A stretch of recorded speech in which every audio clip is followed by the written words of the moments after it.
3 invités avec nous chaque soir pour décrypter les mouvements de la planète marché. Gilles Guiboud est à nos côtés, responsable des actions européennes chez AXA IM. Bonsoir Gilles. Bonsoir Grégoire. Thierry Leclerc nous accompagne, président d'AlphaJet Fair Investors. Bonsoir Thierry. Bonsoir Grégoire. Et nous retrouvons également Alexandre Baradez, chef analyste chez IG. Bonsoir Alexandre. Un mot de l'inflation américaine, Alexandre, qui est le chiffre macro du jour, qui sort au-delà des attentes. Les dynamiques de court terme ne vont pas vraiment dans le bon sens, en tout cas celui d'une convergence vers l'objectif de 2%. Le marché a reporté la prochaine baisse de taux. On parle toujours quand même de baisse de taux de la Fed comme étant le prochain mouvement à décembre 2025 désormais. La pause s'annonce relativement longue. Décembre, c'est loin. Oui, la pause s'annonce longue parce qu'on voit que l'inflation sous-jacente, qui est une des mesures surveillées par la Banque centrale américaine, sur la partie CPI, on oscille entre 3,2 et 3,3 depuis 8 mois consécutifs désormais. Donc c'est vraiment un plateau, et un plateau qui est plus de 1% au-dessus du niveau des 2%. Donc on voit bien que c'est ça la définition de l'inflation collante, le dernier kilomètre qui s'éloigne un peu plus aujourd'hui et qui justifie pleinement le changement de rhétorique qu'on avait observé en décembre, renouvelé par Powell en janvier, renouvelé devant le Congrès sur ces dernières 48 heures. Et effectivement, c'est une mauvaise surprise parce que l'inflation globale, elle aussi, rebondit. Et on voit que dans l'inflation globale, évidemment, les services, ça reste la partie où l'inflation se concentre le plus encore, mais on voit que ce qui contribuait négativement jusqu'à présent, notamment l'énergie par exemple, 5 mois de contribution négative en variation annuelle, désormais ça contribue légèrement positivement. Les biens c'est pareil, on voit que les biens sur la limite sont revenus à 0%, c'était encore un peu négatif auparavant, donc les services font trop peu de progrès pour absorber ça, et donc on voit que les données qui étaient négatives auparavant redeviennent un peu positives, et donc on voit où est le soutien, et c'est pour ça que Trump très probablement veut que le pétrole baisse, parce qu'on voit la transmission dans la partie prix à la production. Si on regarde les prix à la production qu'on aura encore demain par exemple, mais si on regarde les derniers, c'était plutôt une réaccélération dans les 3%, c'est pas 6 ou 7, mais c'est quand même une réaccélération sur quelques mois des prix à la production. Et là, c'est plutôt sur la partie des biens donc, que ça arrive. Donc on a vu le marché obligataire réagir assez violemment, plus 15, 16 points de base sur le 10 ans. Et après, on en revient à la réaction des marchés actions du coup. Est-elle bonne ou pas bonne? La réaction initiale, moi je la trouve bonne, c'est-à-dire oui, on perd un petit peu sur les futurs et puis sur le cash, mais ça reste incroyablement résilient. C'est ça moi qui me fascine quand même à ce stade, c'est que on a depuis décembre justement 3 thèmes qui sont venus en vent contraire des marchés américains, notamment des valeurs technologiques. C'est tout d'abord la Fed en décembre. On a vu la réaction de marché était assez violente. Ce soir-là de décembre, c'était 3-4% de baisse. Ensuite, DeepSeek, donc là la concurrence chinoise qui émerge d'un coup. Plus récemment, la concurrence européenne. Et puis le troisième facteur, les éléments de guerre commerciale ou autres, les valeurs technologiques. Il est bon de le rappeler que si vous regardez les 7 magnifiques, vous avez 50% du chiffre d'affaires qui s'opère pas en dollars, qui s'opère en devises. Donc s'il y a bien des entreprises, on voit bien que l'Europe, ça va être son cheval de bataille, et la Chine aussi. S'il faut répliquer à Trump sur certains éléments de guerre commerciale, on va évidemment utiliser les 7 ou 8 magnifiques comme levier de négociation. Donc je trouve que là, il y a un peu de complaisance au niveau actuel où on voit que le Nasdaq n'arrive pas à rendre moi j'aimerais, c'est-à-dire 10 à 15% pour offrir des niveaux de valorisation plus cohérents par rapport à ce qu'on observe en termes de macro et de micro. Et puis pour terminer là-dessus, vous avez les guidances aussi, les 8 magnifiques. Enfin, on en a eu donc 7 qui ont annoncé leurs résultats. 6, non Nvidia, 6, pas. Oui, Nvidia c'est 25 voilà. Ou 27, 27 février, je crois. 26. Broadcom, oui, c'est vrai que maintenant il y a Broadcom. Voilà, qui est pas mal aussi. Mais on a eu là-dedans, il y a eu des Microsoft avec des guidances un peu moins bonnes. Alors, c'est pas mauvais, mais c'est un peu moins bon. Netflix, c'est pas les 8 magnifiques, mais c'était un peu moins bon aussi. Je crois que Meta, c'était un petit peu en dessous en termes de guidance T1, et c'est assez rare finalement d'avoir des guidances tout court qui soient à ce niveau-là un peu moins bonnes de manière aussi concentrée. Donc là pour vous c'est plus un effet de lévitation qui permet de tenir encore le marché américain plus que de nouvelles ou de nouveaux éléments fondamentaux. C'est mon sentiment, peut-être qu'elle n'est pas bonne, mais ça fait quand même 2 mois effectivement. Alors est-ce que c'est la distribution avant de lâcher un petit peu, mais c'est vrai que le rallye était quand même particulièrement imposant depuis 2 ans. Un thème qui a été tiré, un thème de rallye tiré par l'IA, et c'est justement ce thème qui est, entre guillemets, attaqué récemment par les concurrences européennes et chinoises. Donc ça justifierait, et ça encore, c'est le Nasdaq dont on parle là, si vous prenez que les 8 magnifiques, c'est 240% de performance sur, en gros, 2 ans, à peine plus de 2 ans. Donc c'est quand même des rallyes qui sont très très conséquents, et voir le Nasdaq sur ce genre d'éléments relâché même 15 à 20%, c'est ce que les marchés avaient fait en 2015, 2016. Il y a une phase comme ça, après le gros rallye post-suprême, sans se cracher, justement, ils avaient comme ça oscillé à 2 reprises. C'était un peu le stress des émergents à l'époque ou autre. On avait connu 2 ans comme ça de fenêtres latérales, voilà, avec des drawdowns de 17-18%. Je pense que c'est ça qu'il faudra actuellement face à ce flot d'actualité sur les marchés. Une Tesla qui a déjà bien décroché, par exemple. Oui, mais qui n'entraîne pas même Microsoft. Microsoft n'est plus sur les sommets, même Apple n'est plus sur les sommets, mais vous avez des Netflix, des Meta ou autres qui sont toujours des stratégies des positions très verticales et qui ne lâchent rien. Je crois que la bataille du jour pour Meta, c'est de savoir s'ils vont faire une 18e séance de hausse consécutive. Parce que dans l'histoire du Nasdaq, évidemment, et du jamais vu, Meta, oui, effectivement, qui a connu un sacré revers positif après l'épisode du métavers. Qu'est-ce que ça vous inspire? Alors, la situation des marchés américains, mais face à ça, je le disais, en miroir, on regarde quand même ce qui se passe ailleurs dans le monde et le marché européen, pendant que le marché américain se questionne, doute, s'interroge, le marché européen, lui, remonte la pente, Gilles. Alors, le marché européen, il faisait face à énormément de scepticisme en fin d'année. Dernière fois qu'on s'était vu, ce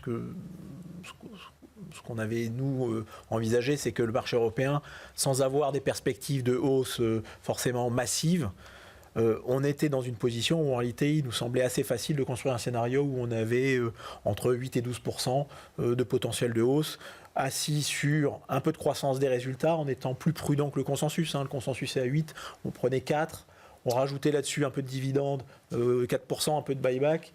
Et sans augmentation du multiple de valorisation, on était déjà quasiment à 9. Donc il nous semblait que ça c'était facile à faire. Ce qu'on a pu voir, c'est que sur cette séance de publication de résultats, on a eu des résultats qui étaient meilleurs qu'anticipés et avec des perspectives finalement qui ne sont pas si mauvaises que ça. Donc, si jamais on faisait les 8 et pas les 4, au lieu des 4 que l'on avait anticipé, ça roule un peu de hausse. Que face à nous, on a des questionnements sur le maintien, voire une hausse possible des taux aux US, là où en Europe, on a la quasi-certitude qu'on va baisser les taux, et donc ça pourrait justifier une expansion de multiples, avec un contexte qui pourrait s'améliorer si on avait l'arrêt de la guerre en Ukraine, qui pourrait entraîner une baisse des prix du gaz, qui aurait un impact assez fort sur l'Allemagne, et des élections allemandes qui pourraient finalement voir l'abandon du dogme du zéro déficit, qui pourrait venir là aussi entraîner un plan d'investissement qui pourrait soutenir. Alors, sans penser qu'ils vont se mettre à dépenser, mais en tout cas, c'est peut-être des nouvelles positives. Là, vous nous faites toute l'histoire d'un coup, quoi. Voilà. À chaque fois, c'est des haies qu'il faut franchir, quand même. C'est des haies qu'il faut franchir, mais on pourrait construire un scénario positif, et sachant qu'on avait une valorisation qui était relativement basse au départ. Donc, le souffle sur l'Europe, finalement, on le comprend parce qu'il y avait plus grand monde sur l'Europe, et finalement, il y a une croissance mondiale qui se tient pas mal. Et ça, quand même, il ne faut quand même pas oublier, c'est que l'Europe, c'est le marché qui est le proxy de la croissance mondiale. Et sur la croissance mondiale, on a plutôt eu des bonnes surprises.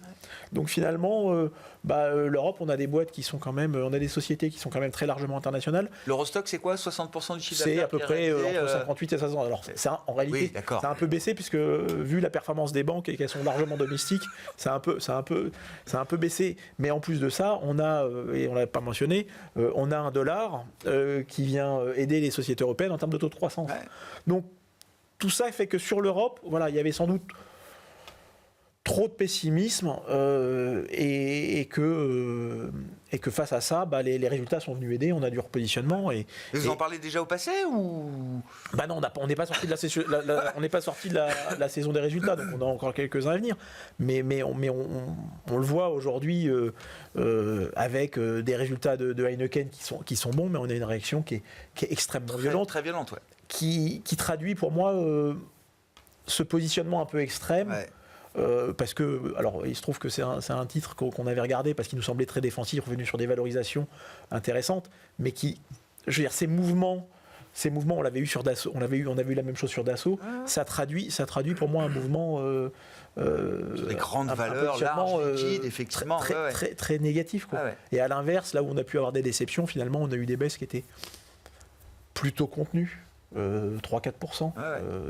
Donc assez asymétrique, quoi. C'était assez asymétrique, et donc voilà, sur l'Europe. Et vous dites là, on a quand même fondamentalement consommé une bonne partie Si je reprends mon argumentaire en disant, on disait on avait un potentiel de hausse à 10% sur l'année qui nous semblait facilement atteignable. Force est de constater qu'aujourd'hui, on est à 8,5. Ouais.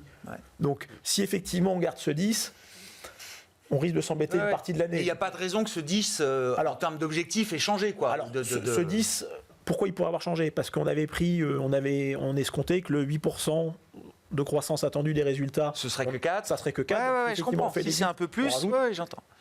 Et on n'avait pas pris d'expansion de multiples. Et l'expansion de multiples, force est de constater que quand on part à 13,1 en début d'année, avec une inflation sous les 2, historiquement, le taux, le multiple de valorisation en Europe, il est plutôt aux alentours de 15. D'accord. Donc, si on met tout ça bout à bout, je comprends. On peut construire un scénario où on va jusqu'à 20 ou légèrement au-dessus. Bon, mais aujourd'hui, on est quand même face à un marché où l'analogie que j'aurais, c'est comme conduire une voiture sur l'autoroute sous la pluie. C'est-à-dire qu'il y a tellement d'incertitudes que vous avez quand même envie un peu de ralentir et d'augmenter les marges de sécurité, quoi, parce que vous savez pas d'où ça va à 200, quoi. Donc voilà. Ouais. Donc on essaye c'est un bon résumé du cas d'investissement européen tel qu'il se présente aujourd'hui. Thierry, puisqu'on parle de l'Europe, du cas d'investissement européen, qu'est-ce qui vous a marqué dans cette séquence de rattrapage, hein ? Je ne parle pas de surperformance, on ne va pas insulter les marchés américains comme ça, mais voilà, qu'est-ce que vous retenez de la séquence ? Et puis peut-être sur l'aspect fondamental. Alors je n'ai pas vu à quelle étape on en est de la saison de publication, mais on a quand même une bonne partie, une bonne dose, plus de la moitié en Europe qui ont dû publier aujourd'hui, Thierry. J'ai pas non plus d'accord, j'ai pas le compteur à date. Mais on a quand même une vue un peu large, quoi. Une vue, puisque pratiquement dans tous les secteurs, il y a eu des publications. Donc bon, il en manque effectivement par-ci par-là, mais la photographie va s'affiner, mais on commence quand même à y voir, c'est plus flou, ça commence à être assez clair. Et ce qui est clair, en tout cas, c'est que, nous, ce qu'on voit, ce qu'on remarque, ce que Gilles vient de mentionner, c'est que les banques s'en sortent bien. Et c'est vrai que les banques, c'est moins glamour que l'IA, on est d'accord, mais quand on regarde depuis post-Covid, les résultats, ils ont été multipliés par 3. Il y a eu 650 milliards d'euros de capitalisation. Donc, on a doublé la capitalisation par rapport à la fin de l'année 2022. Donc, en un peu plus de 2 ans, ça a été très rapide. Et surtout, en termes de résultats, c'est vraiment très puissant, le mouvement. Et pour le moment, on ne voit pas d'éléments qui invalideraient le cas d'investissement. Donc, en gros, le cas d'investissement, c'est que les marges restent bonnes, que le coût du risque est vraiment sous contrôle. Là, par exemple, pour vous donner un ordre de grandeur, la BNP, on est à moins de 40 bips. C'était leur guidance. Donc, ça veut dire qu'il y a un coût du risque qui est très bien contenu. Et sur toutes les banques européennes, à l'exception du Crédit Agricole, il n'y a pas eu de mauvaise surprise sur le coût du risque. Et puis des commissions globalement qui sont bonnes et des BFI qui restent fortes, notamment pour les gros acteurs, typiquement la BNP Paribas, qui gagnent des parts de marché. Donc là, c'est vrai qu'on a quand même un beau cas d'investissement qui fait moins la une des journaux, mais qui est, en tout cas pour l'Europe, pour ce qui nous concerne, mais notre quotidien, c'est pas malheureusement, mais en tout cas, c'est plus les banques que l'IA aujourd'hui. Oui, mais soyons fiers de nos banques. Tout à fait, c'est pas ce que je veux dire. Mais non, je sais bien, je dis pas ça pour vous. Et voilà, et donc c'est vrai que ça fait moins la une. Mais sauf si je dis pas de bêtises, c'est peut-être un des rares, voire le seul secteur dont la force ne s'est pas démentie sur les 2-3 dernières années en Europe, où il y a eu vraiment quelque chose de très linéaire. Ça fait 3 ans que c'est un secteur fort, sans discontinuer. Oui, tout à fait, c'est correct. Et là, par exemple, aussi, il y a toujours des éléments des événements plutôt qui marquent. Donc là, je pense que sur cette saison des résultats, plus spécifiquement pour revenir à la question initiale, moi, je retiens la SocGen qui a battu ses résultats de 22%. Et c'est de qualité. Et c'est vrai que le cours a très très bien réagi, mais c'est pour le coup, il me semble justifié. Puis Santander qui annonce 10 milliards d'euros de share buyback, de rachat d'actions. Plus le dividende, ça ferait quand même 16 milliards de retournés sur les deux en 2025 et 2026. Bon, ça fait 20% de la market cap. Ça commence à être significatif. Et en tout cas, c'est signe d'acteurs. Santander, je ne sais plus si c'est la plus grande capitalisation ou la deuxième en Europe. Mais c'est une bataille entre BNP et elle. C'est vraiment des acteurs iconiques en Europe qui montrent là clairement leurs muscles et disent au marché, nous on a les reins solides et regardez d'ailleurs, on peut se permettre de faire des rachats d'actions et de continuer de payer un dividende assez large. Donc, et pour vous, ça vaut le coup en termes d'investissement? Pour le moment, il n'y a pas de raison de... Notre philosophie là-dessus, on est assez... c'est bête comme chou, mais finalement... Hein. Non, mais tant que la tendance est là, on la suit. Momentum, quoi. Voilà. Il y a un momentum. Oui, voilà, mais il y a le momentum un peu balancier parfois qui peut être très compliqué à capturer. Là, quand vous avez une tendance qui est là à l'œuvre, donc depuis sur les résultats depuis presque 5 ans, et le rebond en tout cas en termes de création de richesse, de création de capitalisation boursière depuis plus de 2 ans. On reste tranquillement, on ne va pas spéculer, et à nouveau, enfin pas à nouveau, mais c'est là aussi c'est intéressant, je pense, d'avoir des sociétés qui communiquent assez fréquemment au marché. C'est qu'on n'a pas d'inflexion pour le moment. Il y a quelques banques que suivent trimestre après trimestre la tendance, quoi. Voilà, qui sont sortis du bois sur des guidance. La BNP, toujours, pour citer elle, donc ils ont une guidance, ils annoncent une progression du PNB, du produit net bancaire sur 2024 à 2026 supérieur à 5%. C'est bien. Ça reste pas cher. Et ça reste pas cher. Il y a du dividende et qui est payé avec le cash. Donc, c'est pour le moment, en tout cas, nous, on ne bouge pas de ce secteur-là. Non, parce qu'on avait entre nous, je le dis pour ceux qui nous regardent ou nous écoutent, avant le début de l'émission, le débat sur le bien fondé ou non du rythme trimestriel des publications d'entreprises. Et c'est un vrai débat, c'est une vraie discussion, mais peut-être qu'on en fera une vraie émission construite autour de ce sujet-là.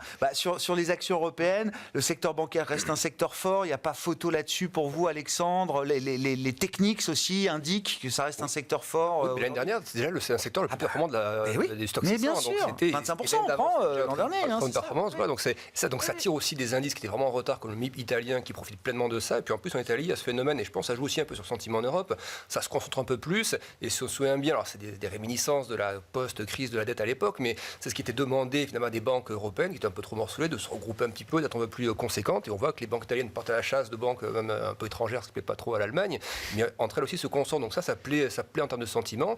Et puis pour revenir sur ce que vous disiez, c'est vrai que là, il y a le fait que l'Europe a des rendements qui restent bons. C'est-à-dire qu'un des arguments de l'année dernière pour dire l'Europe, il faut quand même s'y intéresser au-delà des multiples faibles, c'est que même si on s'ennuie parfois dessus, les rendements sont bons. Les rendements de dividendes sont bons. Comparé à des indices américains qui progressent beaucoup plus, mais avec des rendements de dividendes beaucoup plus faibles, le CAC, c'est du 3 à 4% de rendement par an. Donc même si on s'ennuie un peu, c'est toujours bon d'être dessus parce que ça sert de dividendes. Et un autre argument qu'on pourrait avancer à ce que vous donniez, c'est la partie des anticipations de la BCE. Alors, est-ce qu'elles sont désormais un peu trop fortes, ces attentes par rapport à la BCE de baisse de taux, mais le taux neutre estimé aux alentours de 2%, actuellement à 2,75 sur le taux de dépôt, ça impliquerait encore 3 baisses de taux potentiels de la BCE. Alors ça, je pense, c'est aussi des anticipations qui tirent au moment où la Fed, elle, a bien compris, a bien fait comprendre qu'elle ferait une pause. Une force de soutien, une force de rappel. Voilà, après la question, c'est est-ce qu'on aura ces 3 baisses de taux? Parce que j'ai l'impression qu'on a perdu un petit peu de vue que l'inflation en zone euro, on s'est beaucoup focalisé sur le thème croissance, et ça a été le focus de la BCE très probablement pour justifier toutes ces baisses de taux. L'inflation, en revanche, ne fait plus trop de progrès. Si vous regardez l'inflation cœur en zone euro, on est là aussi sur un plateau depuis 2 bons trimestres à 2,7, 2,8. Donc il faudra quand même à un moment donné que, espérons que ce ne soit pas lié à une faiblesse quelque part, mais plutôt à un ajustement normal des prix, mais que l'inflation cœur parvient quand même à repasser un peu sous les 2,5. Parce que sinon, je pense que les 3 baisses de taux n'auront pas lieu cette année. Un élément encourageant qui a été souligné par Lagarde, c'est la baisse des indicateurs de salaire, des indicateurs avancés de salaire, qui vraiment sont visiblement en train de plonger et pourraient permettre enfin à l'inflation des services, qui est à 4 depuis, un an maintenant, de se rapprocher peut-être de 3. Oui, voilà, c'est ce qu'il faudrait. Mais c'est vrai qu'on a l'impression aujourd'hui que si les indices européens devaient m'en rendre un peu, moi, mon sentiment, c'est que c'est beaucoup moins lié à des caractéristiques intrinsèques de la partie européenne qui ont été justement pricées l'année dernière. Les 20% de sous-perf par rapport aux US, c'était que par rapport aux éléments européens, géopolitiques, budget français, etc. Désormais, on a l'impression que si l'Europe devait freiner, moi, je verrais plus ça par rapport à des effets de corrélation d'impact de marché américain. On l'a vu tout à l'heure, l'inflation qui est arrivée, boum, les futurs ont baissé et l'Europe a corrigé à ce moment. Petit coup de mou, Voilà. Je ne dis pas que si les US font moins 10, l'Europe fera moins 10 aussi, mais il me semble que un des risques désormais à la hausse pour l'Europe, qui n'est pas un risque majeur, mais ce serait plutôt une correction un peu globale, un risque off un peu global sur la partie US à un moment donné, Trump, etc., et qui entraînerait du coup un petit effet entraînerait un petit effet sur la partie. Pour l'instant, on résiste bien. Hein. Le marché américain baisse aujourd'hui, le marché européen non seulement se tient, mais arrive à afficher du vert. Sur les banques italiennes, je ne sais pas, il y a un truc à dire particulier. Vous connaissez bien le marché italien, c'est pour ça que je me tourne vers vous, Gilles, parce que c'est compliqué à suivre. Pour le dire honnêtement, c'est pas évident. C'est un mouvement qu'on attendait depuis plus de 10 ans et qui va se faire en 3 mois. C'est ça, voilà. Donc c'est une je suis pas. Oui, c'est ça. Quand je dis c'est dur à suivre, je suis pas. Oui, effectivement.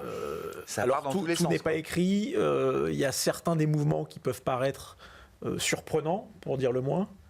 Donc il y a sans doute un peu on va dire de manœuvres politiques derrière et des enjeux très, très spécifiques, notamment autour de ce qui se passe sur Mediobanca et donc en fait sur le contrôle de Generali. Donc est-ce que ça ira au bout? Pour dire le moins, c'est quand même une opération surprenante. Mais néanmoins, ce qui est sûr, c'est que Montepaschi était un candidat naturel à une consolidation. Alors c'est pas celle qu'on attendait. Ce qui a quand même peut-être à garder en tête, c'est que cette accélération, elle est aussi peut-être à relier au cycle de taux. C'est que effectivement, les banques, et on en a parlé plusieurs fois, c'est que notamment pour les banques d'Europe du Sud, donc les banques italiennes et les banques espagnoles, ont très largement profité des hausses de taux courts.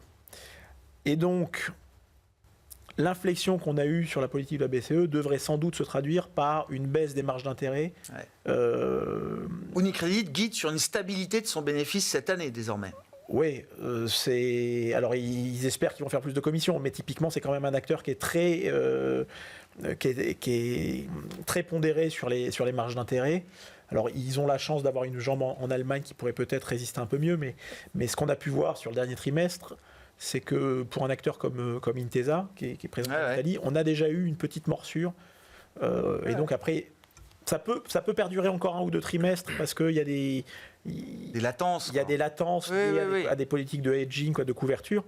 Mais on a sans doute fait, ou on n'est pas très loin d'avoir fait les plus hauts. Le pic de profit, sur les marges d'intérêt. Oui, sur les marges d'intérêt. Alors après, il y a des moyens de prolonger les résultats avec des baisses de coûts, avec une remontée des commissions.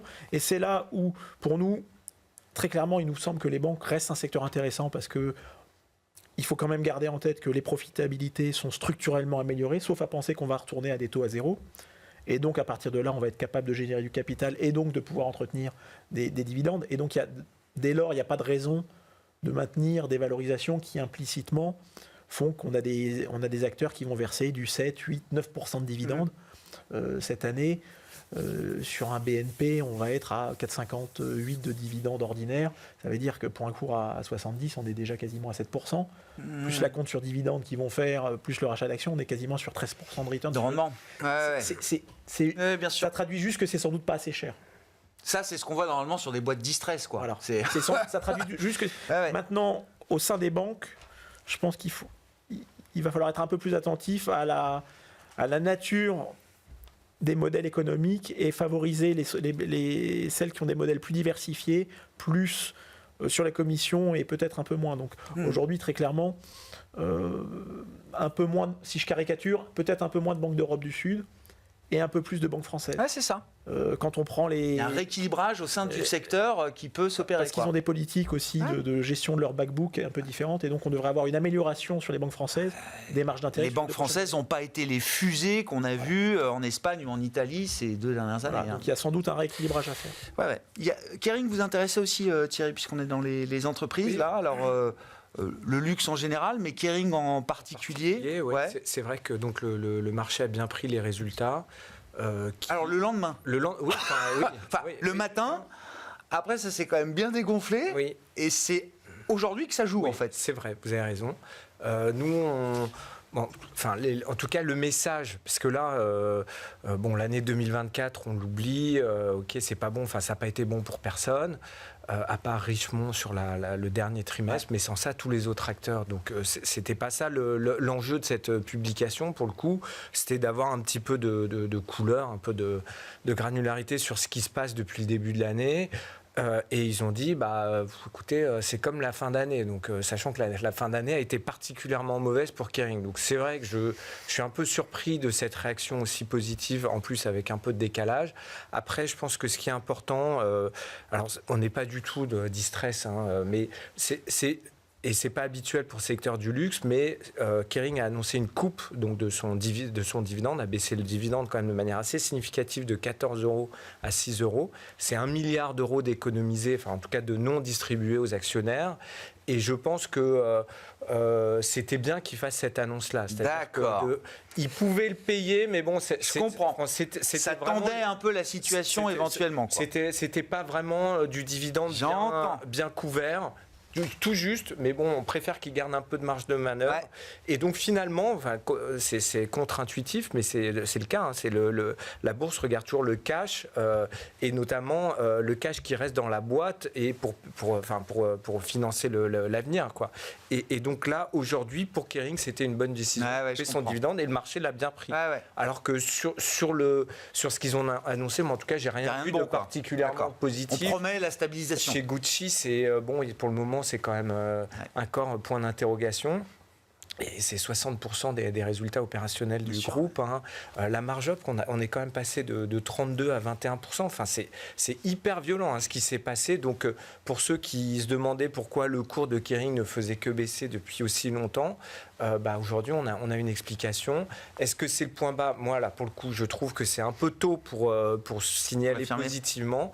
Et plus globalement, sur le secteur du luxe, on a regardé donc quelques éléments à partager. On trouve quand même que c'est assez cher. On est dans les ratios de valorisation qu'on suit, c'est valorisation économique, peu importe, on est 6 tout au-dessus de la moyenne des 10 dernières années. Donc c'est pas non plus cadeau. C'est pas donné, quoi. Et à part donc Richemont dont je parlais tout à l'heure, on n'a aucun rebond sur les résultats attendus là dans les prochains mois. Donc, alors le marché il anticipe, mais on n'a pas grand-chose à se mettre sous la dent quand même concrètement. En Chine, on nous dit que c'est pas là encore l'exubérance. Enfin, c'est pas. Il parle séquentiellement quand même de l'idée que. Oui. Bon.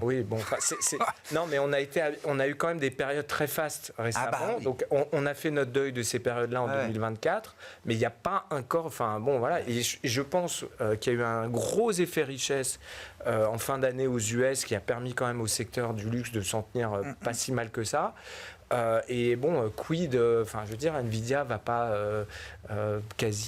plus que doubler tous les ans et créer autant, puisque les centaines de milliards d'euros de market cap. Si Nvidia baisse, c'est pas bon pour LVMH, quoi.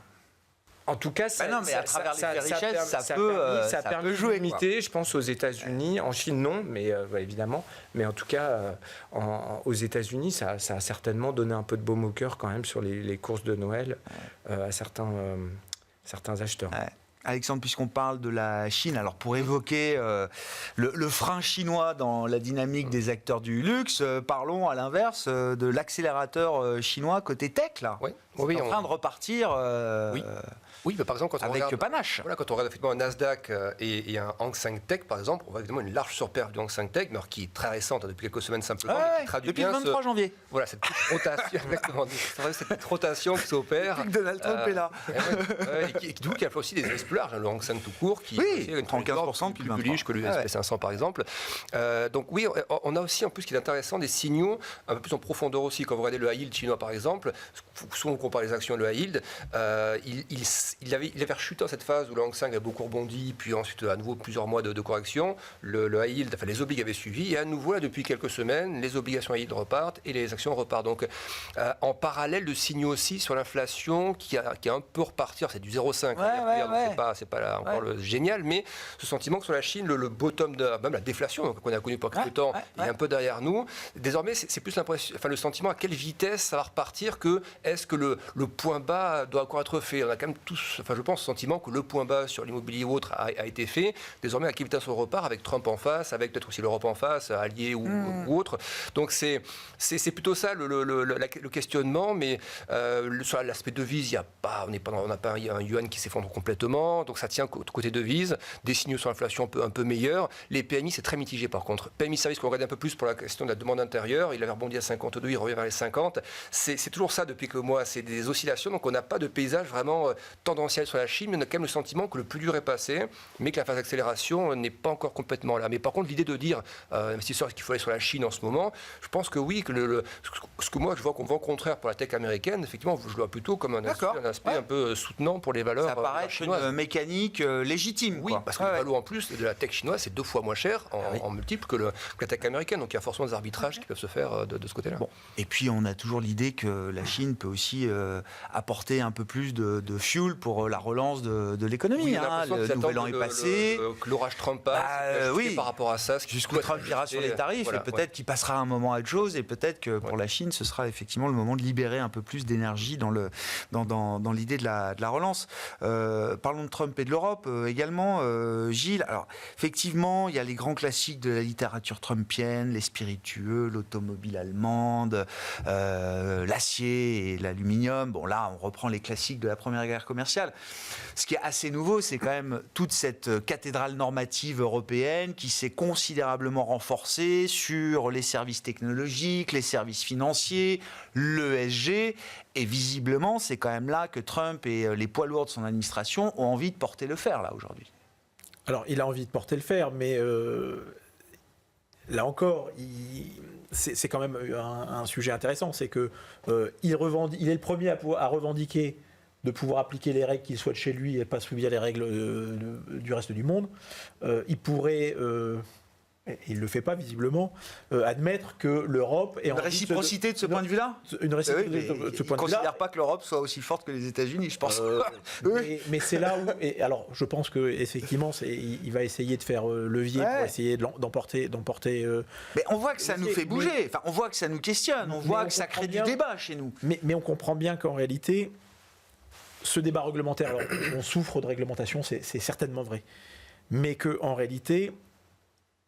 Le débat sur la techno, ça a été une émergence rapide.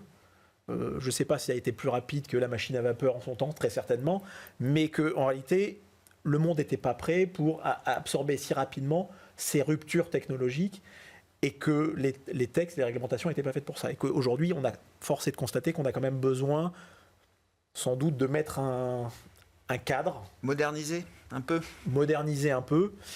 Parce qu'effectivement, tel que c'est fait aujourd'hui, on a quand même, c'est quand même un peu le Far West et c'est la loi du plus fort.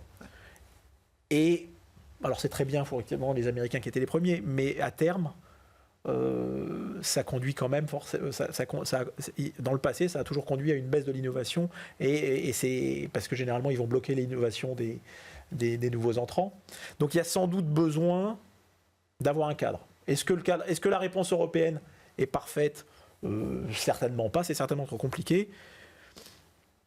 Mais je pense que moi, ma conviction, et je crois qu'on avait l'occasion d'en discuter, mais je pense que aujourd'hui, le DMA et le DSA sont sans doute une bonne chose. Ces réglementations qui, effectivement, permettent d'éviter les excès. Alors, donc c'est un vrai test pour l'Europe dans sa capacité à apporter une réponse commune. À apporter une réponse commune et à maintenir effectivement ce cap réglementaire. Et à ne pas se voir imposer des normes qui seraient imposées par les États-Unis et qui ne nous laisseraient plus de choix, en fait. Ouais.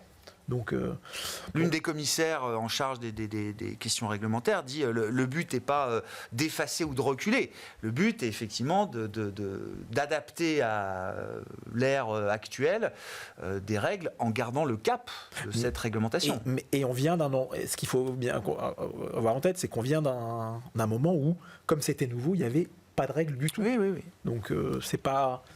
Ça paraît pas aberrant de vouloir... Bon, mais ça peut se retrouver dans la compétitivité des entreprises européennes, ça, y compris on parlait des multiples de valorisation. Alors, est-ce que ça peut participer à élever un peu les multiples de valorisation des actions européennes à un certain point, à un certain stade? Pas directement. Ce qu'il y a, c'est qu'en fait, cette réglementation, elle nécessite de s'adapter. Et donc, en réalité, effectivement, c'est un poids sur la rentabilité de ces groupes-là, puisqu'ils ont la nécessité de s'adapter. Et puis ça peut coûter cher. Et en plus de ça, il n'y a pas de réciprocité, parce que si on revient sur la réglementation, je veux dire, aujourd'hui, en réalité, on est déjà soumis très largement au droit américain. Je veux dire, que ce soit sur l'usage du dollar, parce qu'on utilise le dollar, mais dès qu'il y a une société américaine, en fait, ils ont le droit d'avoir accès à toutes nos données. Et si on pense que les données, c'est le pétrole d'aujourd'hui, est-ce qu'on est bien sûr qu'on veuille que toutes les données partent aux États-Unis? Donc avoir ce qu'on appelle un ring fencing, donc un encerclement de nos données pour s'assurer qu'elles restent en Europe et qu'elles ne sont pas utilisées n'importe comment, c'est sans doute pas une mauvaise idée. Bon, après, on a 109 milliards en France pour faire des data centers. C'est sans doute utile. Oui. Bon, après, faut voir comment c'est déployé. C'est sûr. Oui, non, mais ça, on verra bien. Mais bon, il y a un signal, il y a quelque chose d'envoyé. Trump, qu'est-ce qui vous marque? Alors, Trump et l'Europe, mais Trump en général, là, on va boucler la 4e semaine d'exercice du pouvoir de Donald Trump. Qu'est-ce qui retient votre attention à ce stade, Thierry ? Moi, j'ai juste revu une étude académique de 2020 qui disait que pour 1000 emplois créés dans l'acier et l'aluminium grâce aux tarifs, aux droits douaniers, donc là, en 2020, on revenait sur la première mise en place des tarifs, ce qui avait été le cas sur l'acier et l'aluminium.